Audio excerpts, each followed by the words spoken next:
आप सभी उच्च स्तर का योग तो भूल ही जाइए। ये जो प्राथमिक और द्वितीय मध्यम स्तर का योग है, अहिंसा, सत्य, अस्तेय, ब्रह्मचर्य, अपरिग्रह, शौच, संतोष, या तो यहाँ से शुरुआत हो या फिर तप, स्वाध्याय, ईश्वर परिधान, ये जो दोनों स्तर के योग हैं, इसको ही आज तक कोई नहीं समझ पाया। मेरा आप सभी से भी एक विनती है, इन्हें सामान्य समझने की भूल मत कीजिएगा। आज मैं अब इनकी वो तात्विक व्याख्या करने जा रहा हूँ, करूँगा सामान्य रूप से। जब कण आदि बनने की प्रक्रिया बताऊँगा आगे आने वाले वीडियो से, तब जाके विस्तृत व्याख्या करूँगा। लेकिन जो भी व्याख्या करने जा रहा हूँ इसे बहुत ध्यान से सुनिए कि कणों में अहिंसा आदि का पालन कैसे होता है। तो इसमें से जो पहला अहिंसा है, वायु तत्व से कण आदि बनते समय वो कण अहिंसा का पालन करते हैं। अगर मैं आप सभी सांसारिक लोगों में देखूं तो दो प्रकार के लोग होते हैं। जिन्होंने अष्टांग योग का नाम सुना है उनकी चर्चा कर रहा हूं, बाकी लोगों की नहीं। तो ऐसे दो प्रकार के लोग हैं। एक तो ऐसे लोग हैं कि किसी भी प्राणी की हिंसा ना करना, यही अहिंसा है। कोई कितना भी बड़ा शत्रु हो, कैसा भी आक्रमण करते रहे, शांति से सह लो, मार खा लो, पीछे हट जाओ, जो मांग रहा है दे दो, ये अहिंसा है। सुनने में भी तार्किक लगता है, लेकिन आप में से जो वीडियो को ध्यान से अभी तक देखे होंगे, आप कहेंगे कि ये अहिंसा नहीं है। इसके साथ साथ बलपूर्वक शत्रु को जवाब देना भी अहिंसा है, उसे मुंहतोड़ जवाब देना। लेकिन मैं कह रहा हूं ये भी अहिंसा नहीं है। वैसे इस वीडियो में विस्तृत रूप से व्याख्या तो नहीं की जा सकती, लेकिन मैं कुछ आपको प्रमाण देता हूं। मैंने ऐसा क्यों बोला कि दोनों ही गलत हैं अहिंसा को समझने वाले। अहिंसा प्रतिष्ठायाम तत्सनिधौ वैर त्यागः। आप सभी इस श्लोक पर, योग दर्शन के श्लोक पर अपनी अहिंसा को लगाइए, देखिए पालन होता है। महर्षि वेदव्यास जी और पतंजलि जी बोल रहे हैं कि अहिंसा की स्थिति हो जाने पर, अहिंसा का ठीक से जब आप पालन कर लेते हो, इसे सिद्ध कर लेते हो, तो सभी प्राणियों के प्रति वैर भाव छूट जाता है। अहिंसा की जो दो परिभाषाएं शुरू में मैंने बताई आप लोगों की, कोई कह रहा था किसी की हिंसा ना करो, दूसरा कह रहा था कि बलपूर्वक शत्रु को जवाब दो। भगवान वेदव्यास जी देखो कह रहे हैं कि अहिंसा की प्रतिष्ठा होने पर वैर भाव ही छूट जाता है, यानी दोनों अहिंसा इस पर लागू नहीं हुई। आप सभी यहाँ गहराई से विचार कीजिए, मनन चिंतन कीजिए, अहिंसा को सिद्ध कर लेने से वैर भाव क्यों छूट जाता है? इस धरती पर आप लोग शत्रु से रहित हो जाते हो, ऐसा क्यों? वास्तविकता ये है, आप सभी को अहिंसा का वैज्ञानिक स्वरूप समझने के लिए वायु तत्व, वैक्यूम एनर्जी के संघनन प्रक्रिया को, उससे कण आदि बनने की पूरी यजन प्रक्रिया को समझना पड़ेगा। तब जाके अहिंसा की वास्तविक ठीक ठीक परिभाषा आप जान सकते हो और अपने ऊपर लागू कर सकते हो। ये है अहिंसा। अष्टांग योग कहते हैं ना कि समाधि तक पहुँचते पहुँचते मोक्ष हो जाता है। कोई एक व्यक्ति पकड़कर आप सभी मेरे सामने नहीं ला सकते जिसे तत्व ज्ञान हुआ हो। ये स्थिति है आज संसार की। अहिंसा बड़ा अद्भुत शब्द है, सामान्य मत समझिए। किसी की हिंसा ना करना या फिर बलपूर्वक शत्रु को जवाब देना अहिंसा है। इन दोनों का अहिंसा से कोई मतलब ही नहीं है। भगवान वेदव्यास जी, पतंजलि जी ये बोल रहे हैं, अहिंसा सिद्ध कर लेने से वैर भाव ही छूट जाता है। एकदम दोनों के विपरीत बात बोल रहे हैं। कणों की यजन प्रक्रिया सबसे पहले अहिंसा से शुरू होती है। तीनों प्रकार के योग अब यहाँ पर काम आएंगे, इसीलिए मैंने कहा था कि 2-3 बार ये वीडियो देख लेना। तीनों प्रकार का योग अच्छे से समझोगे तब जाके कणों आदि के बनने की प्रक्रिया आप सभी समझ सकते हो। ये अहिंसा मनस्तत्व या अलग अलग अक्षरों में नहीं होता, वहाँ तो उच्च स्तर का योग है, अद्भुत योग है। वो तो सीधे संयम से सृष्टि बनाते हैं। दूसरी तरफ अलग अलग प्राण, पानुदान, व्यान, समान या फिर अलग अलग देववादी पदार्थ, ये तप से सृष्टि बनाते हैं, तप से इनकी शुरुआत होती है। बाकी जो कण आदि बनते हैं वायु तत्व से या अंतरिक्ष से वायु तत्व बनता है, वहां से अहिंसा की उत्पत्ति, अहिंसा की शुरुआत होती है। उससे पहले अहिंसा का नामो निशान नहीं होता, क्योंकि वो सब योग युक्त होते हैं उससे पहले के पदार्थ। प्रिय दर्शकों, ये सब आप सभी कहीं लिख लेना, ये मेरा चैलेंज है आपको, दावा है। बिना सृष्टि के कणों की यजन प्रक्रिया पूरी तरह ठीक ठीक समझे अहिंसा को कभी भी नहीं जाना जा सकता, और अगर जाना नहीं जा सकता तो उसका पालन भी नहीं किया जा सकता। ये है योग की वैज्ञानिक व्याख्या। आज तक आप सभी अष्टांग योग, अष्टांग योग, अष्टांग योग, योग दर्शन, भगवत गीता सब कुछ सुनते चले गए। कितने तो दावा करते हैं कि वो मुक्त हो गए हैं। ये देखिए, अभी मैं ऐसी वैज्ञानिक व्याख्या करने जा रहा हूँ, इस धरती पर कोई एक व्यक्ति पकड़ के नहीं ला सकते आप जो दावा करता हो कि मैं यम का पूरी तरह पालन करता हूँ, यानी अहिंसा, सत्य, अस्तेय, ब्रह्मचर्य, अपरिग्रह आदि का मैं पालन करता हूँ। योग की बात बहुत दूर है, ये प्रारंभिक स्तर, कड़ों आदि के बनने की संरचना है और उस स्तर पर हमें काम करने की ज़रूरत है, वही नहीं कर पाए हम, तो योग पर कहाँ से बढ़ेंगे। तो अभी इतना ही चर्चा करेंगे। आगे जब सृष्टि विज्ञान में सूक्ष्म कणों के बनने की यजन प्रक्रिया को विस्तार से समझेंगे, तब जाके वहाँ पर अहिंसा आपको अच्छे से समझ में आएगी। इसी प्रकार जो योग दर्शन का दूसरा है, यम का दूसरा अंग है सत्य। सत्य प्रतिष्ठायाम क्रिया फलाश्रयत्वम। किसी को विश्वास हुआ इस श्लोक पर? आप कहोगे कि पागल बना रहा है ये। सत्य प्रतिष्ठायाम क्रिया फलाश्रयत्वम। सत्य में प्रतिष्ठित होने पर योगी की क्रिया फल के पूरी तरह आश्रित हो जाती है। योगी की, सीधे सीधे बोलो तो योगी की वाणी अमोघ हो जाती है। जो कह देता है वही हो जाता है, जो बोल देता है सब लोग वही करने लगते हैं। इतना महान होता है उसका प्रभाव। अगर पूरे संसार में देखें तो 10, 20, 50 लाख लोग ऐसे मिल जाएंगे आपको जो दावा करेंगे कि मैं सत्य ही बोलता हूँ, मैंने कभी झूठ नहीं बोला। अगर मैं सूक्ष्म कणों में सत्य की व्याख्या कर दूं, उस स्तर पर बोलूं कौन है जो सत्य का पालन करता है, बहुत मुश्किल से 1-2 लोगों को आप पकड़ के सामने ला सकते हो। एक एक सृष्टि का कण, एक एक पदार्थ सत्य का पालन करता है। मैं तो उस व्यवस्थित और बड़े ब्रह्मांड की चर्चा कर रहा हूं जो आप सभी आंखों के सामने देख रहे हो। रात को अंतरिक्ष में तारों को देखते हो, ये सब सत्य का पालन तो कर ही रहे हैं। कणों की यजन प्रक्रिया में अगर अहिंसा के बाद सत्य का पालन ना हो ना, वहीं से उसे असुर पदार्थ खा जाएंगे। इतना व्यवस्थित विज्ञान है इसका, जिसे आगामी वीडियोस में जानेंगे।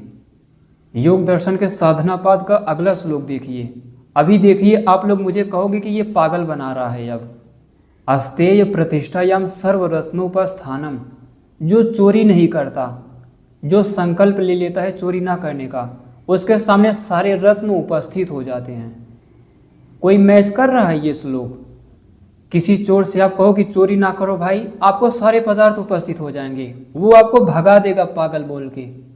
दूसरी तरफ आप में से जो बुद्धिमान लोग हैं, बहुत ध्यान से वीडियो को देख रहे होंगे, आप कहेंगे कि इसका ये अर्थ नहीं है कि चोरी ना करने से सारे रत्न उपस्थित हो जाते हैं।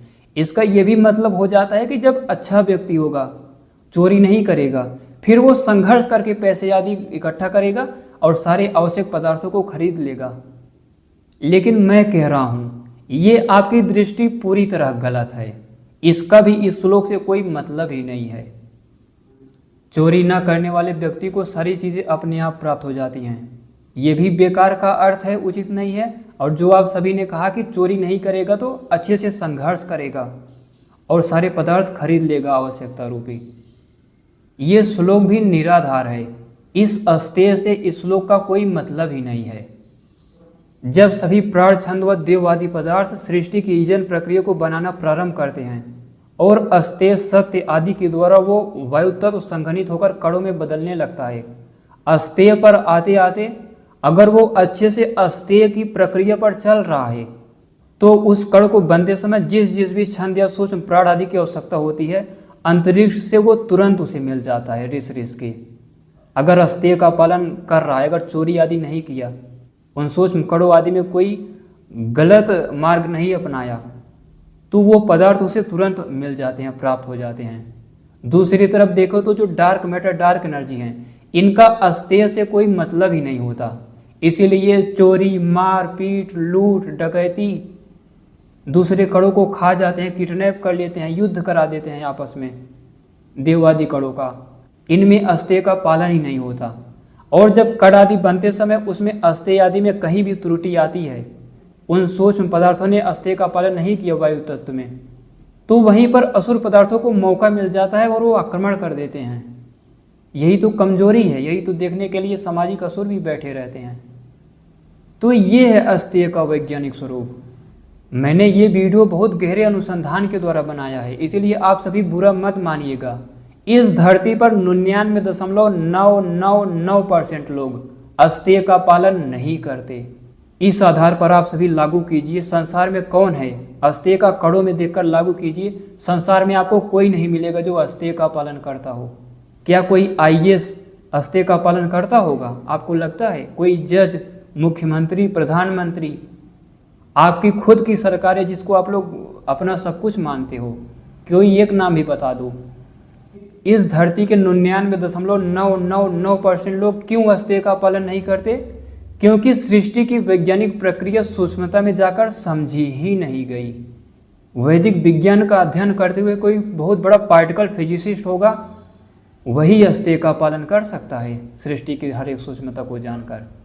अगर आप सभी अस्तेय का ये मतलब लोगे ना कि इसका मतलब चोरी ना करना, तो एलोन मस्क जैसे लोग भगवान सिद्ध हो जाएंगे, समाधि में स्थित अभी आप सिद्ध कर दोगे। आप कहोगे उद्योगपतियों से बड़ा सत्यवादी कोई हो ही नहीं सकता। वास्तव में अहिंसा, सत्य, अस्तेय का पालन वही कर रहे हैं। क्यों? क्योंकि सृष्टि विज्ञान की सूक्ष्मता ही आप नहीं जानते, हम लोग नहीं समझ पाए।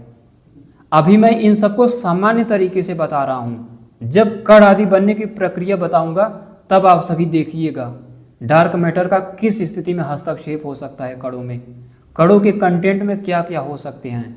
जैसे आपके जीवन में हलचल आदि चलता रहता है ना, वैसे एक कणों में देव आदि पदार्थों में चलता रहता है। अगर देव कणों में मध्यम स्तर का योग में कोई त्रुटि रह गई, फिर वहीं से यजन प्रक्रिया में विकृति आती है और असुर पदार्थ हमला कर देते हैं। अगला देखिए आप सभी, ब्रह्मचर्य प्रतिष्ठायाम वीर्य लाभा। वीर्य मतलब पुरुष का वीर्य मत लीजिए, वीर्य मतलब तेज होता है, ना तो वीर्य ना तो रज। वीर्य मतलब तेज होता है, प्रतिभा का अत्यंत सामर्थ्य। ब्रह्मचर्य से वो चीज आती है, और बिना अहिंसा, सत्य, अस्तेय का पालन किए ब्रह्मचर्य का पालन किया ही नहीं जा सकता सृष्टि के कणों में भी, क्योंकि ये सब व्यवस्थित तरीके से होता है और उन्हीं से हम लोगों ने सीखा है, बहुत बारीकी से, गंभीर अनुसंधान के द्वारा। पूर्ण ब्रह्मचर्य का पालन करने वाले के अंदर प्रतिभा होती है। शरीर मत देखिए, शरीर तो कई कई जन्मों का परिणाम होता है, कोई बहुत मोटा हो जाता है, कोई बहुत पतला हो जाता है, वो ब्रह्मचर्य पर निर्भर नहीं करता। ब्रह्मचर्य मतलब अत्यंत प्रतिभा, सृष्टि विज्ञान को खोजने का चरम स्तर का सामर्थ्य आ जाता है उसके अंदर। ऋतंभरा आदि प्रज्ञा की बात नहीं कर रहा, एक सामर्थ्य आ जाता है, दूरदृष्टि आ जाती है। वीर मतलब तेज, तो ब्रह्मचर्य की प्रतिष्ठा से ये सब होता है। हालांकि ये सब सृष्टि के सूक्ष्म कणों की आवश्यकता रहती है, 5 सूक्ष्म महाभूतों की आवश्यकता है। देवादि पदार्थों में इनकी आवश्यकता नहीं होती, वे उच्च स्तर पर सीधे तप के स्तर से उनकी योग की शुरुआत होती है। और उससे पहले जो मनस्तत्वादि है, अलग अलग 64 अक्षर आदि, उनमें तो सीधे संयम से सृष्टि बनाते हैं वो तत्व। तो कणों आदि में बड़ा अच्छा ब्रह्मचर्य का पालन होता है। आप सभी कल्पना भी नहीं कर सकते। मैंने सृष्टि को देखा है, अध्ययन किया, अनुसंधान करता हूँ, इसीलिए मैं अनुभव कर पाता हूँ उस सृष्टि के कणों के ब्रह्मचर्य को। आप सभी अभी सोच भी नहीं सकते कि कणों में किस प्रकार का, किस स्तर के ब्रह्मचर्य का पालन होता है, कैसी अद्भुत मर्यादा का पालन होता है। अगर सृष्टि विज्ञान में सूक्ष्म कणों में वीर्य का मतलब देखें तो बल, फोर्स, न्यूक्लियस का फोर्स, उसका जो बॉन्डिंग फोर्स होता है वो है वीर्य, तेज। अगर प्रोटॉन, न्यूट्रॉन आदि सूक्ष्म कण ब्रह्मचर्य का पालन ना करें, वीर्य यानी तेज की रक्षा ना करें, तो उनके आपस का बंधन कमजोर हो जाएगा, न्यूक्लियस का, दोनों बिखर जाएंगे, असुरों के काम आएंगे, फिर डार्क मैटर के। तो वो वीर ब्रह्मचर्य का पालन ही होता है, इतने अद्भुत तरीके से पकड़े रहते हैं। इलेक्ट्रॉन जो चक्कर लगाता रहता है ऑर्बिट में, ब्रह्मचर्य का ही परिणाम है वो, उसका फोर्स इतना मजबूत है। ग्रेविटी आदि सब में होता है, जो ग्रेविटॉन आदि पार्टिकल्स होते हैं, न्यूट्रिनो होते हैं, हर एक कणों में ब्रह्मचर्य आदि का बड़े अद्भुत तरीके से पालन हो रहा है। जब वीडियो इस पर अलग से बनाएंगे, अहिंसा आदि के वैज्ञानिक स्वरूप पर, अष्टांग योग के वैज्ञानिक स्वरूप पर, एक एक करके, और सूक्ष्म कणों आदि की व्याख्या करेंगे विस्तार से, विस्तृत रूप से, वैज्ञानिक रूप से, तब जाके ये सब चीज़ें आपको और अधिक समझ में आएंगी। लेकिन अभी जो ध्यान से देख रहे होंगे, आपको भी ये चीज़ें अब महसूस होने लगी होंगी। उसके न्यूक्लियस का अद्भुत बंधन ही वीर्य ब्रह्मचर्य है। ठीक से नहीं देवादि कण पालन कर पाते तो जो कण आदि बनते हैं उनमें वो बंधन नहीं रह जाता। फिर एक एक छंद जो एक दूसरे से जुड़े होते हैं, उसका कारण ब्रह्मचर्य है सूक्ष्म कणों में, क्योंकि छंदों में ब्रह्मचर्य से कोई मतलब नहीं होता, वो इनसे परे होते हैं। 5 सूक्ष्म महाभूतों सहित हमारा शरीर बना हुआ है। तो अष्टांग योग का पूरा पूरा पालन शरीर यानी सूक्ष्म कण आदि सृष्टि में करते रहते हैं। जो यम का 5वां अंग है, साधनापाद का अगला श्लोक है, ये आपको आश्चर्यचकित कर सकता है। अपरिग्रह स्थैर्य जन्म कथनता संबोधा। किसी को विश्वास हुआ इस पर? अपरिग्रह की स्थिति होने पर, अपरिग्रह का पालन करने से आपको पिछले जन्मों का याद आने लगता है। क्या आप में से किसी को आया पिछले जन्मों का याद? या तो आप गलत हुए या तो मैं गलत हुआ, या फिर महर्षि वेदव्यास जी और पतंजलि जी का ये श्लोक गलत हुआ। वास्तव में गलत आप और मैं हैं, क्योंकि हमने कभी इस सृष्टि विज्ञान के जरिए इस श्लोक का अर्थ समझा ही नहीं। अपरिग्रह, ग्रह मतलब पकड़ना, फोर्स होता है, ग्रहण करना, धारण करना। परि मतलब चारों ओर, अपने सामर्थ्य की सीमा में। अ मतलब नहीं या फिर इधर। आपके सामर्थ्य में जो भी जरूरी चीजें हों योग के लिए, आगे बढ़ने के लिए, उतना ही ग्रहण करो। उससे बाहर का ग्रहण ना करना ही अपरिग्रह है। अभी मैं अपरिग्रह का इतना सूक्ष्म विज्ञान बताने जा रहा हूं। आप में से जो दावा करते हैं ना कि हम तो अपरिग्रह का पालन करते ही हैं, उतना ही रखते हैं जितना जरूरत होता है, वास्तविकता यह है कि कोई इसका तात्पर्य समझ ही नहीं पाया। ब्रह्मांड के बनने की प्रक्रिया में, सृष्टि के बनने की प्रक्रिया में जो सूक्ष्म कण अपरिग्रह का पालन नहीं करते और यजन करते समय और भी पदार्थ वहां पर उपस्थित कर लेते हैं, आवश्यकता से अधिक आकर्षित करके दूसरों को अट्रैक्ट कर लेते हैं कि सृष्टि अच्छे से अब बनती रहेगी। उन्हीं अपरिग्रह न कर रहे पदार्थों पर असुरों का आक्रमण होता है। पर्याप्त जहाँ पर द्रव्य आदि होता है, यजन के लिए पर्याप्त सामग्रियाँ, वो छंद प्राण आदि प्रबल मात्रा में होते हैं, वहीं पर असुरों का भयंकर आक्रमण होता है। अन्यथा असुर आक्रमण कर ही नहीं सकते। डार्क मैटर, मैं इसीलिए बोल रहा हूँ क्योंकि बिना राजतंत्र के, चाहे सृष्टि में राजतंत्र चल रहा हो इंद्र आदि देव क्षत्रियों का, वरुण का, या फिर समाज में हो, बिना राजतंत्र के कोई भी अपरिग्रह का पालन कर ही नहीं सकता। बिना राजतंत्र के कोई ब्रह्मचर्य का पालन कर ही नहीं सकता। कितनी सब्जियों में दवाइयाँ खाते हो आप सभी, मुझे बताने की ज़रूरत नहीं है। इसी से आपका शरीर दूषित हो गया, ब्रह्मचर्य छीड़ हो गया। बिना राजतंत्र के अष्टांग योग पालन किया ही नहीं जा सकता। अब कहाँ जाओगे आप लोग? क्योंकि सृष्टि में राजतंत्र ही चल रहा है, चाहे आध्यात्मिक रूप से ईश्वर हो, चाहे पदार्थों में इंद्र आदि क्षत्रिय पदार्थ हों। कोई विकल्प ही नहीं है भागने का, योग के मार्ग पर बढ़ने का। अगर मैं ऐतिहासिक पूर्वजों की चर्चा करूं तो भगवान राम लक्ष्मण जब वन में गए थे, वो फलों पर निर्भर थे, कुछ नहीं था तो वैसे सोते थे जंगलों में। तब जाके वे अष्टांग योग का या अपरिग्रह का पालन कर पाए। उस स्थिति को अपरिग्रह कहते हैं। आज तो 10, 20, 50, 100 सालों के लिए या इतना धन संपत्ति एकत्रित कर ली गई है जितना कोई सोच भी नहीं सकता। फिर भी कहते हैं कि हाँ मेरे पास उतना ही है जितना जरूरत है। उस जरूरत पर प्रश्न उठाइए, फिर आप देखिए अपरिग्रह है क्या। जब महाराज युधिष्ठिर, अर्जुन, नकुल, सहदेव, भीम ये लोग जब वन में गए थे, इन्हें कोई पेमेंट या पेंशन आदि नहीं देता था। आने दीजिए मेरी सूक्ष्म कणों की विज्ञान वाली वीडियो, कण आदि यजन प्रक्रिया में कैसे संघनित होते हैं, कैसा विज्ञान है, डार्क मैटर आदि कब जाके बाधा पहुंचाते हैं, वो वीडियो आने दीजिए। उसके आधार पर जो अष्टांग योग की व्याख्या की जाएगी, आज के बड़े बड़े योगी हिल जाएंगे, मान लेंगे कि हमारा कोई स्तर ही नहीं है, हम तो जीरो पर हैं। योग से हम आज तक कुछ समझ ही नहीं पाए। योग है क्या, इसका वैज्ञानिक स्वरूप क्या है। ये तो 5 यम हुए, बिना इनके यजन प्रक्रिया प्रारंभ ही नहीं हो सकती। सूक्ष्म कणों से बोल रहा हूँ, मनस्तत्व के स्तर पर या देव या प्राणों के स्तर पर नहीं। वहाँ इन सब से मतलब ही नहीं होता, वहाँ सीधे तप से शुरू होता है। और मनस्तत्व के स्तर पर जाएं या उससे पहले, वहाँ तो संयम से शुरू होता है। उन्हें तप प्रत्याहार किसी की जरूरत नहीं पड़ती, सीधे संयम से। तो यम के बाद जो नियम में पहला है वो है शौच। ये मुझे सबसे अच्छा लगा। शौचात स्वांग जुजुप्सा परैर संसर्गा। वायु तत्व, वैक्यूम एनर्जी से कणों के उत्पन्न होने की अद्भुत प्रक्रिया है ये। अगला स्टेप है ये। इसी का अर्थ करके, इसी का वैज्ञानिक मतलब समझा के अभी मैं फिजिक्स का, डार्क मैटर का एक सिद्धांत गलत करने जा रहा हूँ, जिसके बारे में कोई वैज्ञानिक अभी तक सोचा भी नहीं होगा। तो आइए उसको गलत प्रूव करते हैं। शौच का पालन करने से, मन की शुद्धि कर लेने से, ये शौच सिद्ध हो जाने से हमें अपने शरीर से वितृष्णा हो जाती है, इस शरीर से वैराग्य हो जाता है और दूसरे के शरीर से संसर्ग हट जाता है। किसी दूसरे शरीर में आपका लगाव नहीं हो सकता।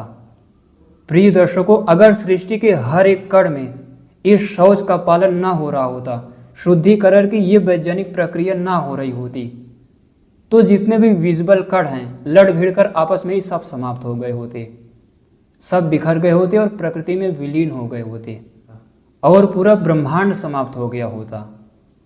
आज के भौतिक वैज्ञानिक कहते हैं ना कि डार्क मैटर, डार्क एनर्जी ने ब्रह्मांड को धारण कर रखा है, दो कणों के बीच मर्यादा बनाता है, इसमें प्रतिकर्षण होता है।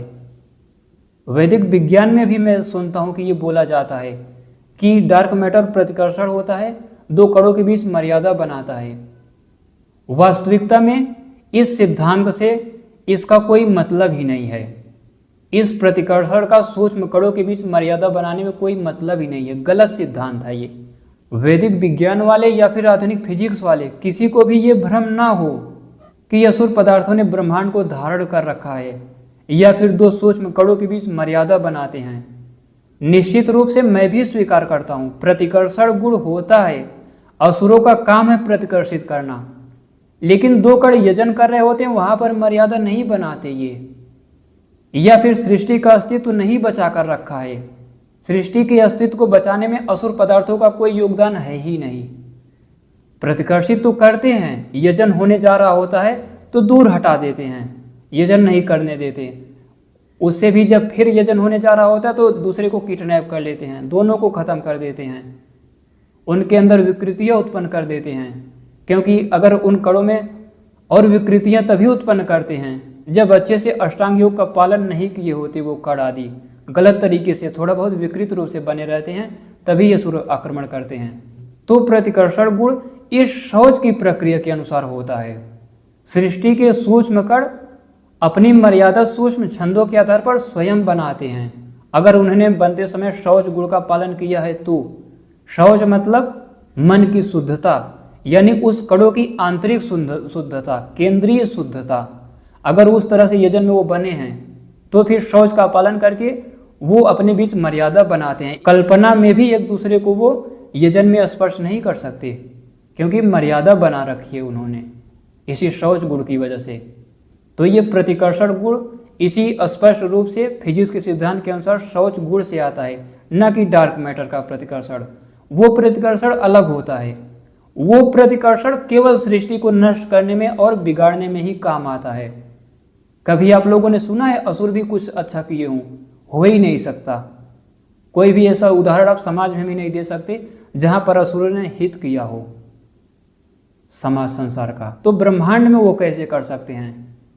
ये जो वैज्ञानिक कहते हैं कि गैलेक्सियों को दूर भगा रहे हैं, हालांकि उन्हें कोई ज्ञान नहीं है, डार्क मैटर का बेसिक फिजिक्स भी नहीं पता। जब कणों के बनने की प्रक्रिया बताएंगे तो उसमें डार्क मैटर की व्याख्या करते हुए इसके वैज्ञानिक स्वरूप की चर्चा करेंगे। लेकिन अभी के लिए आप इतना समझिए, सूक्ष्म कणों के बीच जो मर्यादा होती है वो शौच गुण की वजह से होती है, ना कि डार्क मैटर के प्रतिकर्षण की वजह से। वैसे डार्क मैटर, डार्क एनर्जी में भी प्रतिकर्षण गुण होता है, उनके अंदर भी फोर्स बल होता है, बड़ा विस्तृत बल होता है। वो भी तप आदि का पालन करते हैं, लेकिन वो गलत तरीके से पालन करते हैं। जैसे समाज में लोग, बहुत बड़ा उद्योगपति मेहनत करता है, पसीना निकल आता है तो बड़ा खुश हो जाता है, मैं मेहनत कर रहा हूँ। वो गलत मेहनत है, गलत तप है आपका। ऋषियों वाला, श्री राम वाला तप नहीं है। एलोन मस्क मेहनत करता है, लोग भगवान मान लेते हैं, गलत तप है ये, आसुरी प्रवृत्ति का तप है, असुर पदार्थों वाला तप है। और आप में से जो इस व्याख्या को जिन्होंने पहले नहीं समझा था, इस वीडियो को देखकर समझ रहे हो, इससे पहले भी आप गलत तो नहीं कह सकते कि असुर प्रवृत्ति वाला तप था, लेकिन हाँ, असुर प्रवृत्ति वाले तप में फंसते जा रहे थे। एक वीडियो मैं बनाऊंगा जिसमें सनातन का वैज्ञानिक स्वरूप बताऊंगा, मुसलमान, ईसाई और नास्तिक का यथार्थ स्वरूप बताऊंगा। कुरान हाथ में लेकर टोपी पहनने वाले को मुसलमान नहीं कहते। ये जो आप सभी भ्रम में जी रहे हो ना, अगर मेरी व्याख्या पूरी तरह ठीक ठीक सुन लोगे तो 90-95% हिंदू मुसलमान, ईसाई, नास्तिक बन चुके हैं। तो उस वीडियो में ये देखेंगे। अभी के लिए ये चर्चा करते हैं शौच का पालन करते हैं सृष्टि के सूक्ष्म कण आदि पदार्थ, तब चल के मर्यादित तरीके से सृष्टि की जन प्रक्रिया बढ़ रही है आगे। कण आदि जब शौच आदि का पालन करते हुए आगे बढ़ते हैं, अहिंसा, सत्य, अस्तेय, ब्रह्मचर्य, अपरिग्रह जब बन जाते हैं, उसके बाद भी वे अष्टांग योग का ही पालन करते हैं। ये मेरा हाथ, मेरा शरीर और ये माइक, आँख, कान, नाक आदि आप इसीलिए देख पा रहे हो क्योंकि ये सारे पदार्थ अष्टांग योग के व्यवस्थित रूप से बने हैं। और असुरों को आप नहीं देख पाते क्योंकि वो अष्टांग योग का पालन ही नहीं करते, तो उन्हें देखोगे कैसे।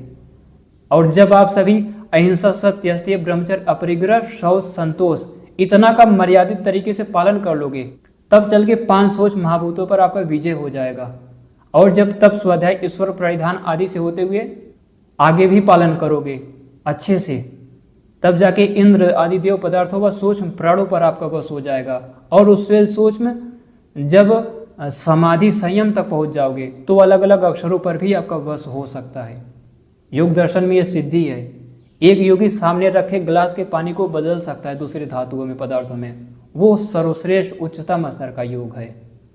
तो सृष्टि बनने में या ब्रह्मांड को धारण करने में, कणों के बीच प्रतिकर्षण करने में, प्रतिकर्षण तो करते हैं कणों को असुर पदार्थ, डार्क मैटर, लेकिन नष्ट नहीं हो रहे थे वो कण। अगर वो प्रतिकर्षित ना करे ना तो भी कण नहीं मिल सकते। क्यों? क्योंकि शौच नामक इस यम के पहले योग का पालन हो रहा है उनके अंदर। असुरों का काम नहीं है, असुर भी रोकते हैं यजन करने से, लेकिन जब नष्ट करना होता है, दूर करना होता है, सृष्टि को रोकना होता है, तभी असुर काम आते हैं। असुरों का सृष्टि में कोई योगदान नहीं है सृष्टि के बनने में। अगर होता तो आप सभी या तो देख लेते या अनुभव कर लेते, लेकिन इनसे परे होते हैं ये। अगर कुछ होता भी होगा तो अनुसंधान के द्वारा किसी वीडियो में मैं इसकी अलग से व्याख्या करूंगा। जब असुर पदार्थ, असुर ऊर्जा पर वैज्ञानिक तरीके से विस्तार से वीडियो बनाऊंगा तब व्यवस्थित तरीके से उसकी चर्चा करेंगे। अगर कुछ होता भी होगा उपयोग, इस प्रकार तो हो सकता है कि 2 असुर आपस में लड़के समाप्त हो रहे हों तो वहाँ पर देव पदार्थों को लाभ मिल सकता है। वैसे महाभारत में कहीं थोड़ा बहुत जिक्र आता है ये, जब 2 असुर पदार्थ आपस में लड़ते हैं तो इंद्र ने, विद्युत ने एक बार लड़ा दिया था 2 असुरों को, तो इस तरह तो लाभ हो सकता है। बाकी इंद्र को कोई प्रत्यक्ष रूप से कोई लाभ करा दे, ऐसा तो मैंने फिजिक्स के किसी सिद्धांत में, ऋषियों के किसी भी विज्ञान में नहीं सुना। ब्रह्मांड विज्ञान का एक स्पष्ट सिद्धांत आप सभी और समझ लीजिए, जितने जितने सूक्ष्मता में चलते जाओगे उतना ही अष्टांग योग का बड़ा व्यवस्थित पालन होता है। इसीलिए उनमें बल, फोर्स, चार्ज, मास, एनर्जी, ये सब उन सूक्ष्म पदार्थों के नियंत्रण में होती है। मॉलिक्यूल में उस तरह फोर्स आदि का पालन नहीं होता जितनी मजबूती से एटम आयनों में होता है, और उससे सूक्ष्म पार्टिकल्स के स्तर पर होता है। स्ट्रांग न्यूक्लियर, वीक न्यूक्लियर, उससे भी सूक्ष्म वैदिक भौतिकी के 9 फोर्स। और सूक्ष्मता में चले जाओ तो जो मनस तत्व में ब्रह्मा ने सबसे पहले ओम देखा था, मनस तत्व में सबसे पहले ओम अक्षर बनता है। ईश्वर का सबसे मुख्य नाम वैसे विष्णु है, जो उसके पदार्थ की संरचना की व्याख्या करता है। ओम हो गया, शिव हो गया, ये सब तो कल्याणकारी होने से, रक्षा करने से बोल देते हैं, लेकिन विष्णु मतलब वो व्यापक है, सीधे संरचना की व्याख्या करता है विष्णु शब्द। इसीलिए ईश्वर को विष्णु रूप में ज्यादा ख्याति मिली, प्रख्याति मिली। रक्षा करने से ओम कह देते हैं, 19 अर्थ है इसके, और भी कल्याणकारी होने से शिव बोल देते हैं, सृष्टि बनाने से ब्रह्मा बोल देते हैं। लेकिन ये सब उसके तत्व रूप में बोध नहीं करा रहे हैं। लेकिन विष्णु मतलब वो सर्वव्यापक है, वो सीधे उसके सत्ता की बोध करा रहे हैं। तो फिर भी ये सब अनुसंधान का विषय है।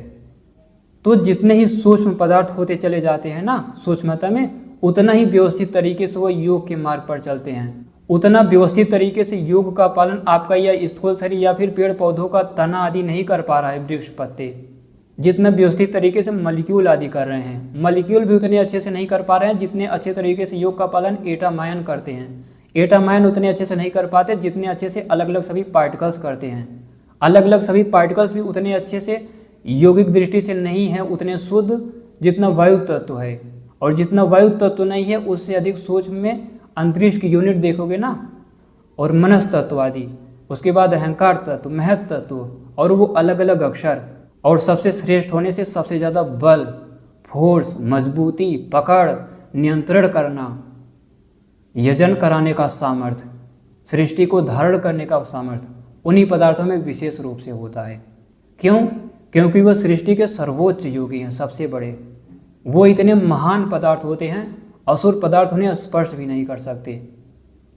अगर ये सब नहीं समझ में आ रहा, कोई बात नहीं, मैं एक सरल प्रश्न करता हूँ, आपके शरीर में योग का पालन करता कौन है? आखिर यही हाथ है ना जिसे आप नियंत्रित करते हो। किसी अच्छे व्यक्ति के ऊपर नाम मार दो, चला दो इसी हाथ को। पालन तो यही हाथ कर रहे हैं ना योग का, यही चमड़ी, यही नाक, यही आँख कर रहे हैं ना कि गलत दृश्यों को ना देखें, गलत चीज़ों को ना सूंघें, कहीं गंदगी आदि में ना खड़े हों, शुद्ध पीपल आदि वृक्षों के सामने श्वास ले, आंखों से अच्छे पदार्थों को देखें। आखिर पालन तो यही सृष्टि के पदार्थ कर रहे हैं ना। आप तो योग का पालन करते नहीं, आप तो आत्मा हो, आप तो अजर अमर हो। तो आपकी इच्छा से जो शरीर पालन करता है, ये सृष्टि के पदार्थ ही पालन करते हैं। अब मुझे लगता है सृष्टि विज्ञान आपको अच्छे से समझ में आ गया होगा और ये चीज़ प्रूव हो गई होगी कि कैसे सृष्टि विज्ञान के कड़ों में भी अष्टांग योग का पालन होता है। समाधि तक या अलग अलग तत्वों तक आप नहीं पहुंचते, अष्टांग योग का पालन आपके शरीर के ये कड़ करते हैं और जब शुद्ध हो जाते हैं तो आप संयम के द्वारा समाधि में स्थित होकर इस शरीर को पीछे छोड़ देते हो। मैं वैदिक विज्ञान, ब्रह्मांड विज्ञान का एक सरल और स्पष्ट और सिद्धांत आपको बता रहा हूँ। इसे कहीं पर आप सभी लिख लीजिएगा। जितना जितना सूक्ष्मता में जाते जाओ उतने ही अच्छे से अष्टांग योग आदि का पालन करते हैं, उनमें फोर्स आदि अधिक होता है और सबसे बड़ी बात, उनमें आयु भी उनकी बढ़ती चली जाती है। असुरों की बहुत अधिक आयु नहीं होती, मॉलिक्यूल की उतनी आयु नहीं होती जितनी एटम आयन की होती है, उतनी एटम आयन की नहीं होती जितनी पार्टिकल की होती है, पार्टिकल की उतनी नहीं होती जितनी वैक्यूम एनर्जी, जितनी वैक्यूम एनर्जी की नहीं होती जितनी स्पेस की होती है, और स्पेस आदि की भी या देव पदार्थों की उतनी आयु नहीं होती जितनी अलग अलग प्राणों की होती है, और इन देव व प्राण आदि पदार्थों की भी उतनी आयु नहीं होती जितनी महत्तत्व, मनस्तत्व, अहंकार तत्व की होती है। और उसे सोच में जाओ तो अक्षरों की कोई आयु ही नहीं होती, वो तो संयम में स्थित रहते हैं, प्रकट होते हैं, अदृश्य हो जाते हैं। ईश्वर की शक्ति वही है। तो जितना जितना जो पदार्थ स्पष्ट रूप से अष्टांग योग का पालन करता जाता है उसकी आयु बढ़ती जाती है। अब जो मैंने योग सिद्धियों में बताया था 384 वर्ष, 560 वर्ष, समझ में आ रहा है ऋषि मुनि लोग क्यों अधिक जीते थे? सूक्ष्म प्राणों को कंट्रोल कर लेते थे, धीमा कर लेते थे, बट आदि के पंचांगों को पीते थे। मेरे जो दादाजी हैं अभी वो जीवित हैं, लगभग उनकी आयु 107 से 110 वर्ष पहुंच रही है। मैंने ऐसा भी सुना है कि हमारे ही पूर्वज 120 से 130 35 साल तक भी जीवित थे। तो दीर्घायु का ये खानदान रहा है। वैसे अभी मैं तो घर पर नहीं हूँ, लेकिन मुझे नहीं लगता कि उस 50 से 100 गाँव में या पूरे उस जिले में कोई उतनी आयु का व्यक्ति अभी जीवित भी होगा। तो योग के आधार पर चलकर 560 साल, 600 साल, 300 साल, 400 साल तक भी लोग जीते थे। तो ये सिद्धांत आप सभी लिख लीजिएगा। जितने सूक्ष्म पदार्थ जितने अच्छे से अष्टांग योग का पालन करते जाते हैं हर सूक्ष्मता में, उनकी आयु एज उतना ही ज़्यादा होती है। अच्छा, मुझे लगता है कि जो लोग वीडियो को बहुत ध्यान से देख रहे होंगे, आपको एक स्ट्रक्चर तो बन ही गया होगा मन में कि वैदिक मैथमेटिक्स की शुरुआत कहाँ से होगी, कैसे हुई होगी, इसका विस्तृत विज्ञान क्या है, या आगे आने वाली वीडियोज वैदिक मैथमेटिक्स आदि की बनाऊंगा, शुरुआत कैसे करें, तो वो वीडियो कहाँ से शुरू होगी, कैसे शुरू होगी, एक आइडिया आप सभी को लग गया होगा अगर आपने इस वीडियो को धैर्य से, गंभीरता से और ध्यान से देखा होगा। तो अब है अगला सूत्र, योग दर्शन के साधना पाद का अगला सूत्र बताऊंगा। तो आप लोग अब फिर कहोगे कि देखो फिर पागल बना रहा है। संतोषात अनुत्तम सुख लाभा। एक बार मैं फिर बोल देता हूं, संतोषात अनुत्तम सुख लाभा। संतोष की स्थिति होने पर, इसका पालन होने पर अनुत्तम सुख लाभ, जितना सुख दूसरे माध्यमों से प्राप्त नहीं किया जा सकता, श्रेष्ठ से श्रेष्ठ सुख, वो सुख आपको प्राप्त हो जाता है संतोष का पालन करने से। सामान्य व्यक्ति तो सोच भी नहीं सकता कि संघर्ष ना करो, संतुष्टि का पालन करो, आपको श्रेष्ठ सुख मिल जाएगा। दूसरी तरफ आप सभी में बुद्धिमान लोग कहेंगे कि हो सकता है संतोष का ये मतलब हो इसकी सिद्धि होने पर, जब हम संतुष्ट रहेंगे, अपने जो मुझे मिला उससे संतोष प्राप्त कर लेंगे, तो फिर हमें अनंत सुख मिल जाएगा। प्रिय दर्शकों, मेरा विश्वास कीजिए आप, ये भी मूर्ख बनाना हुआ। अगर सृष्टि के कड़ों में इसी संतोष का पालन, इसी संतोष की स्थिति लगाओगे ना, तो जहाँ पे कड़ आदि बन रहा है, संतोष का पालन कर रहा है, उसके आगे सृष्टि नहीं बन पाएगी। वो कड़ अपनी यजन प्रक्रिया को कभी पूरी नहीं कर पाएंगे। तो वैसे इसका उदाहरण मैं आपको सामाजिक स्तर पर क्यों दूं? इसी का तो परिणाम पूरी सृष्टि है। असुर पदार्थों में कोई संतोष नहीं होता, इसीलिए हमेशा लड़ते भिड़ते नष्ट होते रहते हैं। आपने कोई उनसे असुर पदार्थों से सृष्टि बनते नहीं देखी, लेकिन देव पदार्थों से देखिए, मैं बन गया, मेरा शर्ट बन गया, शरीर बन गया, मोबाइल बन गया जो रिकॉर्ड कर रहा है वीडियो को, आप सभी जो वीडियो को देख रहे हो आप बन गए, ग्रह तारे गैलेक्सियां बन गई। इसी संतोष का परिणाम है। एक स्थिति आती है जब अपरिग्रह के बाद, शौच के बाद संतोष का पालन कर आदि करते हैं, तब चल के अगले स्टेज पर जाते हैं। मैं मूर्ख नहीं हूं, इसीलिए मैंने दावा किया कि कोई अहिंसा आदि का पालन कर ही नहीं पा रहा है। वो इसीलिए नहीं कर पा रहा है क्योंकि इन तत्वों के, इनके सूक्ष्म विज्ञान को ही कोई नहीं समझ पाया। तो संतोष का बहुत व्यवस्थित विज्ञान है। अभी तो मैं आपको एक उदाहरण दे दे के समझा रहा हूँ, थोड़ा बहुत समझ में आ रहा है। जब आप सभी के मस्तिष्क का एक आधार बन जाएगा, आप लोग दृढ़ हो जाओगे, तब जाके कड़ों की यजन प्रक्रिया समझ पाओगे। कितने लोग तो इन वीडियोस को भी नहीं समझ पाते। तो जितने धैर्य से देखेंगे, 2 3 4 बार देखेंगे और जरूरी चीज़ों को लिख भी लेंगे, तब जाके समझ पाएंगे। अभी मैं सनातन व्यवस्था के आधार पर आप सभी में डिवाइडेशन कर दूं ना, तो 95-96% से लेकर 97% लोग इस्लाम या ईसाई में चले जाएंगे, नास्तिकता में चले जाएंगे। 1-2% बचेंगे, वो भी हिंदू कहे जाएंगे, जो बताया जाता है सनातन। वास्तविक सनातन नहीं, उसमें तो 0.0001% लोग ही मुश्किल से आएंगे, या 2-4 लोग गिन कर मान सकते हो आप सभी, 4-5 लोग धरती पर अभी। तो ये है प्रारंभिक स्तर का निम्न योग। वायु तत्व से कण आदि बनते समय अहिंसा से लेकर संतोष तक, यहाँ तक पालन करते हैं, तब जाके कण आगे और यजन प्रक्रिया में ये अपना स्वरूप बनाने के लिए, उस स्तर पर पहुँचने के लिए योग्य होते हैं, उपयुक्त होते हैं। लेकिन जो सृष्टि के सूक्ष्म प्राण आदि होते हैं या देव पदार्थ, यहाँ से अब मध्यम स्तर का योग शुरू हो जाता है। आप यहाँ से यही कण अब तब करेंगे। लेकिन जो इंद्र आदि देव पदार्थ उत्पन्न हो चुके थे, पीछे आप सभी जान चुके हो, उनकी योग की आरंभिक प्रक्रिया ही तब से शुरू होती है। लेकिन कण आदि अब जाके यजन प्रक्रिया में तब तक पहुँचे हैं। पूरी व्याख्या नहीं करेंगे क्योंकि वीडियो बड़ी हो जाएगी। लेकिन हाँ, ईश्वर प्रणिधान तक यानी यम और नियम की व्याख्या सामान्य रूप से, ये अभी मैं स्थूल रूप से कर रहा हूँ, तो स्थूल रूप से अभी करेंगे। तो जो तप है, आप सभी महर्षि भगवान वेदव्यास जी का सामर्थ्य देखिए अगले आने वाले श्लोक में, जो तप की व्याख्या करता है। आपको पता चलेगा एक ऋषि का वैज्ञानिक स्तर हो क्या सकता है। प्रिय दर्शकों, अब मैं आप सभी के सृष्टि का वो गहरा अद्भुत विज्ञान बताने जा रहा हूँ जिससे आप सभी पूरी तरह अनजान हो सकता हो कहीं भी कैसे भी ना सुना हो। जिन्होंने मुझसे फोन पर बात किया होगा, कुछ इसकी भनक होगी उन्हें, बाकी लोग इसके बारे में ना के बराबर जानते हैं। और वो ये है कि तप की सिद्धि होने पर सृष्टि के पदार्थ जो तपस्वी होते हैं तप तक पहुंच जाते हैं। फिर उनमें अड़िमा, लघिमा, गरिमा, वशित्व, 5 सूक्ष्म महाभूतों को कंट्रोल करना, ये सारी 8 सिद्धियां आ जाती हैं। अदृश्य होना, इसीलिए मैंने आप सभी को पीछे बता दिया कि जो इंद्र आदि पदार्थ होते हैं और प्राणपान, उदान, व्यान, समान, ये सब, इनकी योग की शुरुआत तप से होती है। आप जो श्वास लेते हो, ये सब कई वीडियो में बता चुका हूँ कि फेफड़ा आदि जो उठता बैठता है, फूलता पचकता है, नाक मुंह पर प्रभाव जाता है, ये सब तो 5 सूक्ष्म महाभूतों में हो रहा है और स्थूल महाभूतों में।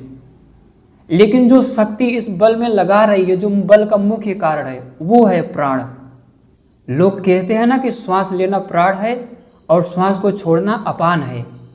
वो आज तक प्राण अपान को समझ ही नहीं पाए। प्राण ही श्वास भी लेता है, श्वास को क्यों ढकेलता है, पता चला आप सभी को? क्योंकि ये 8 सिद्धियों से युक्त होता है। आप नहीं कह सकते कि हमारे शरीर का प्राण इतना बड़ा है, इतना बड़ा है, इतना बड़ा है, या फिर नाभि से नाप के इतना बड़ा है। इनका कोई शेप ही नहीं होता। अड़िमा, ये प्राण या फिर इंद्र आदि विद्युत या देव पदार्थ या फिर अपान या उदान, ये सब सूक्ष्म से सूक्ष्म हो सकते हैं। जरूरत पड़ने पर बहुत बड़ा हो सकते हैं, जरूरत पड़ने पर हल्का हो सकते हैं।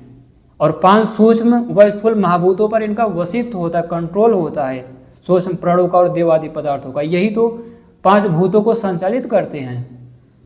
इक्षित्व, इच्छानुसार फल देते हैं। भगवत गीता की ये लाइन है। सोचिए श्री कृष्ण किस स्तर पर चर्चा कर रहे हैं वहाँ पर। अड़िमा आदि 8 सिद्धियों अच्छे से पढ़ लेना, मेरे पास समय नहीं है व्याख्या करने का पूरी तरह। उसके आधार पर फिर लागू करना, क्योंकि सूक्ष्म प्राण व देव आदि पदार्थों में ये होता है। ये प्राण आपने, जो मैं कहता हूँ कि प्राण को तत्वतः साक्षात्कार करो। कुछ लोग ध्यान लगा के बैठ जाते हैं और बाद में फोन करके कहते हैं कि प्राण है क्या, कितना सूक्ष्म है। वो सूक्ष्म भी नहीं है, स्थूल भी नहीं, हमेशा बदलता रहता है, अदृश्य भी हो सकते हैं, इतना सामर्थ्य होता है। अष्ट ऐश्वर्य या अष्ट सिद्धियां प्राप्त होने पर योगी को मैंने बताया था ना कि पहाड़ों के अंदर छिप जाता है। जैसे पानी में डुबकी लगाते हैं निकल आते हैं, वैसे पृथ्वी के अंदर योगी डुबकी लगा सकता है। वैसे ही इन सूक्ष्म प्राण व देव आदि पदार्थ होते हैं। अगर आप सभी की जीवात्मा को ये शरीर से खींच कर ले जा रहे होते निकाल कर, कोई असुर पदार्थ रास्ते में इन्हें रोकने के लिए आए भी ना, आत्मा तो आपकी अदृश्य होती है, सूक्ष्म शरीरों पर उस डार्क मैटर आदि का विशेष प्रभाव तो नहीं पड़ता। ये देव आदि पदार्थ या सूक्ष्म प्राण जो खींच कर ले जाते हैं, ये अदृश्य हो जाते हैं, छोटे हो जाते हैं, बड़े होकर निकल जाते हैं। वहाँ से कोई बाधा नहीं पहुँचा पाता आपके जन्म लेने में, दूसरे माता के गर्भ तक पहुँचा देते हैं। ये जो अलग अलग प्राण नहीं होते, प्राण से आपने श्वास लिया, श्वासों को ढकेला, मल मूत्र से त्याग किया, उदान से उल्टी आदि होती है, ऊपर उठते हो आप बल लगा के, बयान समान भी शरीर में काम कर रहे हैं। पांचों प्राण आपकी आत्मा से तो जुड़े हुए हैं, मन से भी जुड़े हुए हैं, मन से ही तो सांसों को रोकते हो। तो मन से और आत्मा से जुड़े होने से यही प्राण आपकी आत्मा को पकड़ते हैं मन के द्वारा, और मन सोच में इंद्रियों के द्वारा। वो प्राण या तो आपके मुख से प्राण से होते हुए निकल जाते हैं। किसी के मरते समय आप सभी ने अनुभव किया होगा या फिर देखा होगा, वही प्राण एक झटके में पांचों प्राण आत्मा और मन को लेकर मुख से निकल जाते हैं, तो मुख खुला रह जाता है। नहीं निकल पाते इससे तो फिर आंखों से निकल जाते हैं, कूर्मादि प्राणों के द्वारा। वही प्राणपान लेकर ढकेलते हुए आंखों से निकल जाते हैं, तो आंख खुली रह जाती है। नहीं तो कानों से निकल जाते हैं, दोनों नाकों के द्वारों से निकल जाते हैं, मलमूत्र के द्वार से निकल जाते हैं, मुख से भी निकल जाते हैं। मुख से तो बता दिया। ये आप सभी के शरीर की स्थिति है मरने के बाद। लेकिन जो योगी होता है, यहाँ पर एक ब्रह्मरंध्र होता है मनस तत्व से, वो उदान आदि प्राणों के द्वारा यहाँ से निकाल देता है आत्मा को, ब्रह्मरंध्र द्वारा, उदान प्राण के द्वारा मस्तिष्क से होकर निकाल देता है अपनी इच्छा से। तो ये अलग अलग प्राण और देव आदि पदार्थ ब्रह्मरंध्र से आपको मोक्ष में पहुंचा देते हैं, स्वर्ग के केंद्र से होते हुए। सूक्ष्म अलग अलग प्राण ही नहीं होते, इंद्र आदि वरुण आदि सारे पदार्थ होते हैं जो आत्मा को ले जाते हैं। तो ये सिद्धियां आदि योगी नहीं प्राप्त करता है, ये शरीर ही प्राप्त करता है। योगी तो एक आत्मा होता है।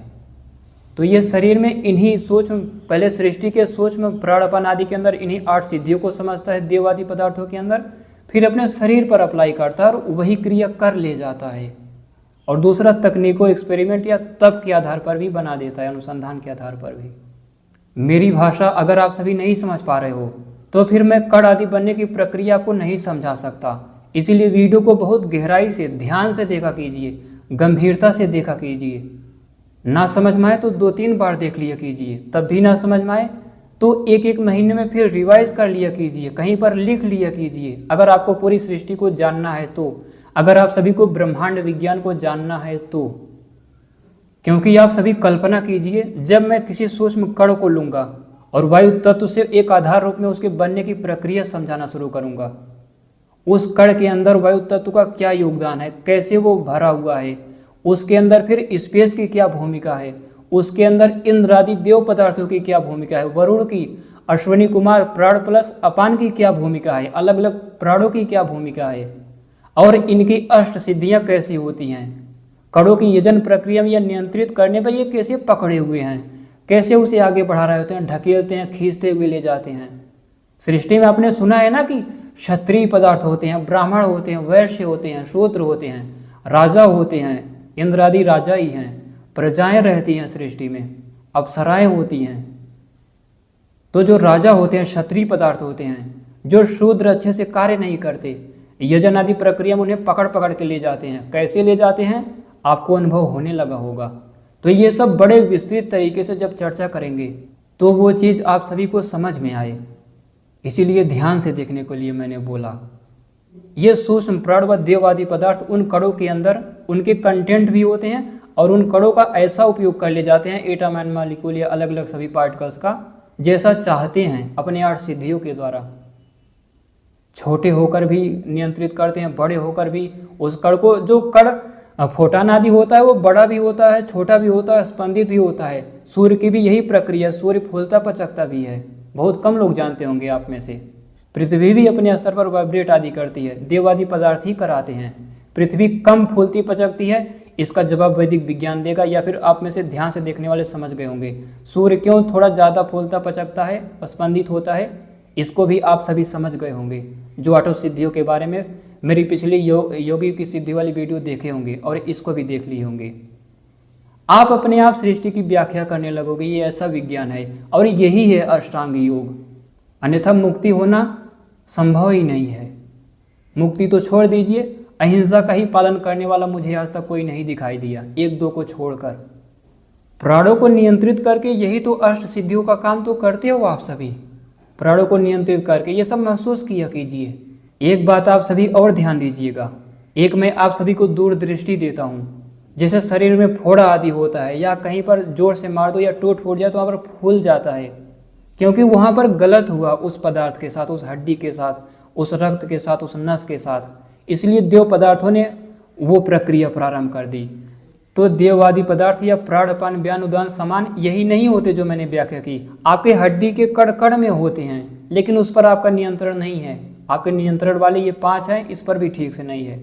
लेकिन जो शरीर के हैं, नाखून आदि में, बालों में, नाकों में, शरीर में है, उस पर कोई नियंत्रण नहीं है। तो कभी ये कल्पना मत कीजिए कि प्राण इतना सूक्ष्म हो सकते हैं, कड़ बड़ा सूक्ष्म होते हैं, प्राण भी उसी सूक्ष्म होंगे, ऐसा कुछ मत सोचिएगा। उसकी सूक्ष्मता ऐसे नहीं समझी जा सकती। ज्ञान का लेवल अलग स्तर पर होता है, वो ज्ञान अलग चीज़ है। अब आप सभी को समझ में आया होगा, ये जो रसायन आदि की सब्जियां खा रहे हैं, उल्टे सीधे खाद्य पदार्थों की, उसका प्रभाव किस स्तर पर हो सकता है। वो देव पदार्थ आपको विकृत करते हैं, दंड देते हैं, यही कर्मों का फल देते हैं। इसको वैज्ञानिक तरीके से ठीक ठीक पूरी तरह योगी समझ लेता है। उसके बाद इन देवादी पदार्थों का उस पर प्रभाव ही नहीं पड़ता था। आज ये जो विकृत डाई यूरिया ये सब खा रहे हो ना आप सभी, धान गेहूँ चावल आदि में, हरी सब्जियों में ये जो दवाइयों को खा रहे हो ना, इसका प्रभाव वही देववादी पदार्थ करते हैं। ऐसे ही नहीं लौकी या फूल आती हैं, 2-4 दिन में बड़ी हो जाती हैं, तोड़ने लायक हो जाती हैं। तो जितना जितना आप सभी सृष्टि विज्ञान को जानते जाएंगे, उतने बड़े योगी बनते चले जाएंगे। ये जो मैं सृष्टि विज्ञान की और अष्टांग योग की व्यवस्थित तरीके से चर्चा कर रहा हूँ, इसे गंभीर होकर और ध्यान से सुनिए आप। कहीं पर आज तक आप सभी ने सुना है कि विद्युत भी अदृश्य हो जाता है? करंट के रूप में तो बहता रहता है वो इंद्र, वो अदृश्य भी हो जाता है, छोटा बड़ा भी हो जाता है। ये प्राण आदि बिना मेरी बात को सुने ब्राह्मण ग्रंथों को समझा ही नहीं जा सकता। नदियों के, महासागरों के परमाणु ऐसे ही नहीं लहर मारते रहते या एक दूसरे को पकड़े रहते हैं। वरुण तत्व का बड़ा व्यवस्थित योगदान है वहाँ पर। अणिमा आदि सिद्धियों से युक्त होकर वो ये सारी प्रक्रिया करता है, और उसी पर वश करने से योगी नदियों महासागरों पर दौड़ने लगता है। उसे जल गीला नहीं कर सकता। ये जो हम सभी युद्ध करते हैं, सृष्टि में हमसे भी भयानक तरीके से युद्ध होता है। मैं आप सभी को सृष्टि का एक महान विज्ञान, एक गहरा अद्भुत विज्ञान बताता हूँ। इंद्र विद्युत जब वृत्र को, डार्क मैटर को मार देता है, अक्षर आदि यानी विष्णु तत्व, महत्व आदि तत्व सारे वहां पर उपस्थित रहते हैं। लेकिन दर्शकों, इंद्र को विश्वास ही नहीं होता कि मैंने वृत्र को मार दिया, और इंद्र वहां से भागते हैं। वज्र टूट चुका था, उनके जो अलग अलग प्राण रूपी छंद थे बिखर चुके थे। भागते हैं और जाके अंतरिक्ष में छिप जाते हैं। सारे देववादी पदार्थ वहां पर सांत्वना देते रहते हैं कि हम जीत गए, लेकिन उन्हें विश्वास ही नहीं होता कि मैंने कैसे मार दिया इसे, ये तो बड़ा भयंकर था, सबको हरा दिया था। कड़ोवादी की प्रक्रिया पूरी तरह प्रलय में लौट चुकी थी सृष्टि, मैंने कैसे मार दिया इसे। वायु तत्व बन चुका था, उस स्तर की घटना है जब कण बन रहे थे और सूर्य बनने का उद्देश्य था, व्रत ले चुके थे देवादी पदार्थ, वहां की ये प्रक्रिया बता रहा हूँ। भाग कर गए अंतरिक्ष, स्पेस की यूनिट में वो विद्युत छिप गया, क्योंकि स्पेस में भी चार्ज होता है, मास होता है। बाद में कई वर्ष तक, वैदिक मैथमेटिक्स देखिए, कई वर्ष तक ऐसे खोजते रहे देववादी पदार्थ। ये जन प्रक्रिया रुकी रही। सबने सोचा सृष्टि कैसे बने, ब्रह्मा के पास गए, मनस तत्व के पास गए, जो अक्षरों के वाइब्रेशन का तीव्र रूप है। बोलने की एक भाषा है, वो गए नहीं, वो तो सूक्ष्मता में विद्यमान ही था। तो वहां से पता चला कि ये अंतरिक्ष की यूनिट में छिपा है। तो बताते हैं कि अब तुमको भी यज्ञ में भाग दिया जाएगा, चलो तुम स्वर्ग के राजा हो, सूर्य के केंद्र आदि के राजा हो, सृष्टि पर संतुलन बनाओ। फोटा नदी कड़ों के अंदर भी आप राजा हो, क्षत्रिय हो, आओ चलो मर्यादा बनाओ। तब पकड़ के ले जाते हैं, यानी वहाँ पर व्यवस्थित व्यवस्थाएं बनाई जाती हैं। ऐसे होते हैं ऋषियों के आख्यान। सोचिए कितने महान थे वो। और मैं वो चर्चा कर रहा हूँ, कड़ आदि तो बात की बात है, मैं देव आदि पदार्थों की चर्चा कर रहा हूँ, जहाँ से तप तब योग शुरू होता है, जन्म होते ही उनका। यही वास्तविक योग है, इसे आप सभी महसूस कीजिए। तो देव पदार्थों में अलग अलग ऋषि रूपी अलग अलग प्राणापान उदान आदि में या फिर वैदिक छंदों में ये 8 ऐश्वर्यों से युक्त होते हैं। छंद ऐसे नहीं होते अक्षरों के रूप में, यही क लिखा है तो यही अक्षर है। एक अलग व्यवस्थित प्रक्रिया होती है जिसे समझने की जरूरत है। प्रिय दर्शकों, इसी तरह साधना पाद का जो मैं अगला श्लोक बताने जा रहा हूँ, आप सभी को इस पर कभी विश्वास ही नहीं हुआ होगा, और अभी श्लोक को सुनकर आप खुद ही बोलेंगे कि इस पर विश्वास किया ही नहीं जा सकता। स्वाध्यायात इष्ट देवता संप्रयोगा, कुछ समझ में आया? स्वाध्यायात इष्ट देवता संप्रयोगा, स्वाध्याय करने से इष्ट देवताओं का साक्षात्कार हो जाता है। किसी बड़े पार्टिकल फिजिसिस्ट वैज्ञानिक या आप सभी ही बता दीजिए, आपने बहुत स्वाध्याय किया होगा, कोई इष्ट देवता आपको मिला? हालांकि इष्ट देवता की भी परिभाषा लोग अपने अपने तरीके से करते हैं। कोई सामने बैठे आचार्य को, ऋषियों को ही इष्ट देवता घोषित कर देता है, कोई मुख्यमंत्री प्रधानमंत्री को ही इष्ट घोषित कर देता है। मैं उस स्तर की चर्चा नहीं कर रहा हूँ। भगवान वेदव्यास के सामर्थ्य की स्थिति देखिए, वो बोल रहे हैं कि स्वाध्यायशील व्यक्ति को देवता, ऋषि और सिद्ध दर्शन देते हैं और योग मार्ग पर बढ़ने में उनकी सहायता भी करते हैं। समझ में आया मैं किस सिद्ध की बात कर रहा हूँ? देवता सृष्टि के देव पदार्थों की। इष्ट का क्या मतलब होता है? जिसकी आपने आराधना की है। मान लीजिए 1 हफ्ते के लिए मैंने लक्ष्य ले लिया, इंद्र तत्व की सूक्ष्मता को संपूर्ण रूप से जानना है, तभी उठना है। यह मतलब खाने पीने की व्यवस्था करके ऐसा लक्ष्य करके बैठ जाना है, सारी सुविधा लेकर। तो वही आपका इष्ट हो गया, वही देव पदार्थ, वही विद्युत। अच्छे से आप समझ भी लोगे। उस स्तर पर पहुंचने के बाद अभी किसी को बैठना नहीं है, पहले समझ लीजिए। और जब एक स्तर आएगा 10-5 साल बाद, जब वैज्ञानिक बन जाओगे, तब ये करना भी नहीं, अन्यथा मूर्खता होगी। तो इंद्र की सूक्ष्मता को समझने के लिए आप बैठ जाओगे, उनकी 8 ऐश्वर्यों को समझ लोगे, सृष्टि की कड़ आदि में कैसे यजन करते हैं, जब सब कुछ हम लोग समझ लेंगे बड़े अच्छे प्रकार से, तो फिर उनका दर्शन हो जाता है, साक्षात्कार हो जाता है, और वो सूक्ष्म पदार्थ को आप प्रभावित कर देते हो, हमेशा आपके साथ रहते हैं। जो ज़रूरत पड़ती है सामर्थ्य के हिसाब से, आवश्यकता अनुसार आपको वो चीज़ मिलती रहती है। ये बोलना चाह रहे हैं भगवान वेदव्यास जी। सिद्धों का भी दर्शन होता है। ऋषि यानी अलग अलग प्राण और देव पदार्थ ही नहीं होते सृष्टि में, सिद्ध पदार्थ भी होते हैं। सिद्ध मतलब समझ गए होगे आप, जो तप आदि कर चुके हैं। इंद्र आदि तो योग की शुरुआत तप से होती है, लेकिन जब ये सिद्ध हो जाते हैं, यानी इन सबको पूरा कर लेते हैं और अष्टांग योग से युक्त होकर संयमित हो जाते हैं, तब जाके ये सिद्ध हो जाते हैं, तो उनका साक्षात्कार हो जाता है आप सभी को। वो आपके साथ लग जाते हैं, सहयोग करते हैं। कोई मोक्ष की जीवात्मा आपके जीवात्मा से जुड़कर आपको बल नहीं देती। ऐसा मत समझिएगा कि कोई आपका पितर या कोई पहले का ऋषि आज जीवित हो, चिरंजीवी रूप में बैठा हो, या फिर अदृश्य रूप से श्री राम आदि का भी नाम लोगे तो वो आपकी आत्मा में आ जाएंगे। ऐसा कुछ भी नहीं है। वो लोग तो मुक्त हैं, बहुत बड़े थे, जितना सोचा भी नहीं जा सकता आज। और इस वीडियो को देखकर आप समझ पा रहे होंगे कि श्री राम आदि का स्तर क्या था। अगर ये श्लोक नहीं समझ में आया तो फिर से सुन लीजिए। स्वाध्यायात इष्ट देवता संप्रयोगा, वैदिक मंत्रों का गंभीरता पूर्वक आधिदैविक अर्थ करने से, वैज्ञानिक अर्थ को निकालने से, इंद्र आदि देव पदार्थों की व्याख्या करने से उनका साक्षात्कार हो जाता है। प्राणपान उदान आदि ही ऋषि नहीं होते, प्राणपान के मिलने से भी कुछ ऋषि बनते हैं। प्राणपान उदान व्यान समान पांचों के मिलने से कुछ ऋषि होते हैं। अनेक प्रकार के ऋषि रूपी पदार्थ होते हैं, बाकी सिद्ध होते हैं। और एक नई बात जान लीजिए, सृष्टि में राजर्षि भी होते हैं, राजर्षि पदार्थ। नहुष आदि सृष्टि में तत्व होते हैं, मनुष्य रूपी कण होते हैं। ये जो अपने महाराज, अपने पूर्वज भगवान नहुष जी थे, ये तो बहुत महान क्षत्रिय वैज्ञानिक योद्धा थे, लेकिन इनका नाम सृष्टि के उस तत्व के नाम पर रखा गया था।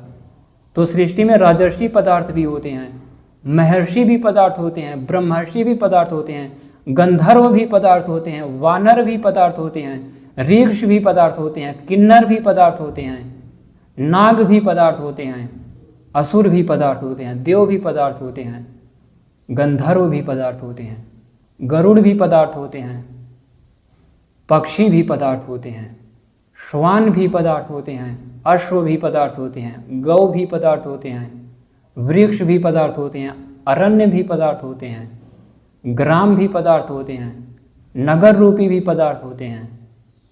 प्रिय दर्शकों, इसी सृष्टि विज्ञान से तो हम लोगों ने अपनी व्यवस्था बनाई है, जो कि आज विकृत हो गई। क्यों? क्योंकि सृष्टि विज्ञान भूल गए। ब्रह्मांड के विज्ञान में देखें तो देवादि पदार्थ भी स्वाध्याय करते हैं, ऋषि मंत्रों को उत्पन्न कर देते हैं सृष्टि में, सोच मिष्टि को। देवादि उसको समझते हैं, उनके साथ तभी तो लगते हैं, तभी तो अट्रैक्ट आदि कर पाते, अन्यथा वो अपनी तरफ आकर्षित थोड़ी कर पाते। उन्हें रश्मियाँ या छंद बनाकर असुरों पर आक्रमण थोड़ी कर पाते, वज्र बनाकर। वो भी स्वाध्याय करते हैं। ये है स्वाध्याय का वैज्ञानिक स्वरूप। इसी तरह है ईश्वर परिधान, यहीं तक चर्चा करेंगे। ये दूसरे स्तर का योगी ईश्वर परिधान तक जब पालन कर लेता है मध्यम स्तर का, तो वो महान हो जाता है, सशक्त हो जाता है। ईश्वर परिधान से समाधि की सिद्धि हो जाती है, लेकिन ये इसमें लंबा समय लगता है। ईश्वर परिधान मतलब जैसे सृष्टि में वैदिक मंत्र उत्पन्न हुए हैं, स्वाभाविक रूप से जो ईश्वर सृष्टि बना रहा है उसी अनुसार सृष्टि के पदार्थ जब चलते रहते हैं तो समाधि की सिद्धि हो जाती है। यानी यजन प्रक्रिया बड़े अच्छे से सरल तरीके से पूर्ण हो जाती है। वैदिक विज्ञान का स्पष्ट सिद्धांत है, ईश्वर परिधान का पालन करने वाला तत्व कभी भी कोई असुर आक्रमण नहीं कर सकता, कोई भी डार्क मैटर स्पर्श तक नहीं कर सकता। अगर कोई देव पदार्थ या सृष्टि का कोई सा भी पदार्थ हो, मनस तत्व के स्तर के पदार्थ नहीं कहेंगे, क्योंकि वो तो संयमित होते ही हैं।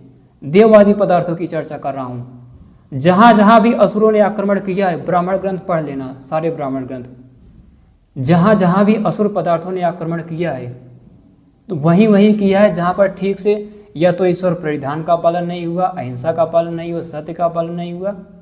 तो जब ईश्वर परिधान का अच्छे से पालन करते चले जाते हैं तो सरल तरीके से वो कड़ादी बड़े अच्छे से बन जाते हैं, बिना किसी रुकावट के।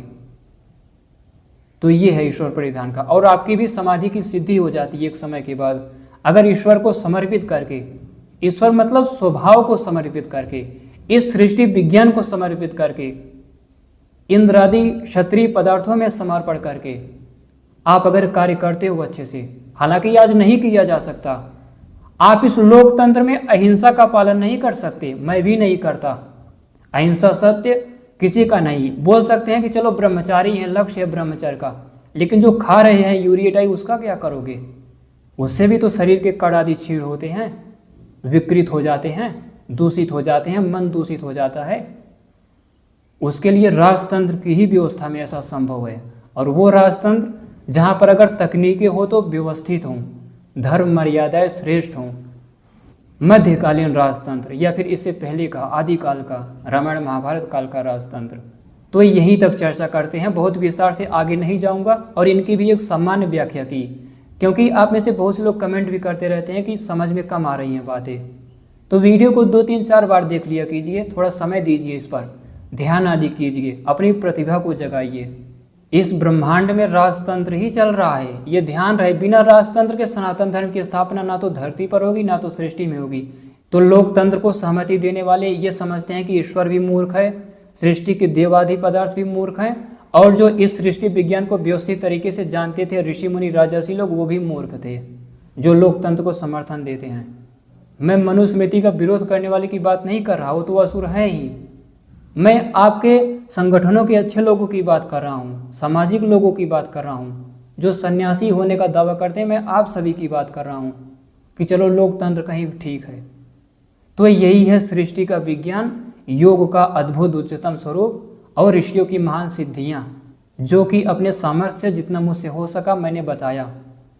और भी विस्तार से धीरे धीरे जब आपकी समझने का सामर्थ्य भी बढ़ने लगेगा, मैं भी और अच्छे तरीके से खोजूंगा, स्पष्ट कर दे। फिर आगे आने वाले वीडियो से कड़ोवादी की भी विस्तार से चर्चा करेंगे। तो मुझे लगता है जो अभी तक वीडियो के अंत तक देख रहे होंगे, आप सभी को समझ में आया होगा अच्छे से। वीडियो को पूरा देखने के लिए धन्यवाद।